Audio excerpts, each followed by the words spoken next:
আমি তুলছি, সব তুলিস ভিডিও। আচ্ছা, একটু তার মন্তব্য শুনি। তোমরা কথা কি কি মানে কোথায় যাইবা তুমি?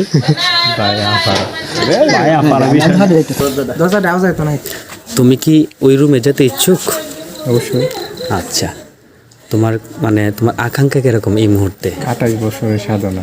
আচ্ছা, এখন তুমি যে ওইখানে যাইবা, আমরা যে প্রোডাক্ট ক্রয় করে আনছি, তুমি তখন এটা আমাদের লেনদেন করতে চাচ্ছ, তুমি কি আমাদের সাথে সহমত? প্রোডাক্ট আমি কই করছি, আমরা কই করছি। আচ্ছা ঠিক আছে, এখন যে ঢুকবেন ভিতরে, শুনেন আমার প্রশ্ন উত্তর দেন। আমরা এটা ধার্য করা হয়েছে প্রায় 15,000 টাকা না? 15,000 টাকা। আচ্ছা, এটা কি আপনি দিতে ইচ্ছুক? আগে 10,000 ছিল, 15,000 হয়েছে। শোনেন, আমি আমি আমি আমি এই জায়গাতে কথা বলি। আপনার প্রোডাক্টের গুণগত মান যত বেশি উন্নত হবে, আপনার তার দাম মানে মূল্য আরো বেশি বৃদ্ধি পাবে। ভালো দাম তাই একটু বেশি পাবে।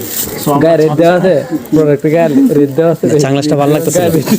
এই চাংলাসটা ভালো লাগতেছে, চাংলাসটা ঠিক আছে। আচ্ছা, আপনি কি 15,000 টাকা দিতে ইচ্ছুক? আপনি বলেন, যদি ইচ্ছা থাকেন আপনি বলেন যে আপনি প্রোডাক্ট নিতে ইচ্ছুক 15,000 টাকা দিয়ে, তাহলে আমরা এই দরজা খুলবো। আর যদি সে মনে করে যে না, আমার কোনো প্রয়োজন নেই, তাহলে আমরা এই দরজা নিয়ে আসেন, কাছে কাছে নিয়ে আসেন। আসেন না, এনে তো সামনে রেখে টিয়া লইলাম, দোয়া দেন তাড়াতাড়ি, টিয়া লইলাম। কত? এই তালা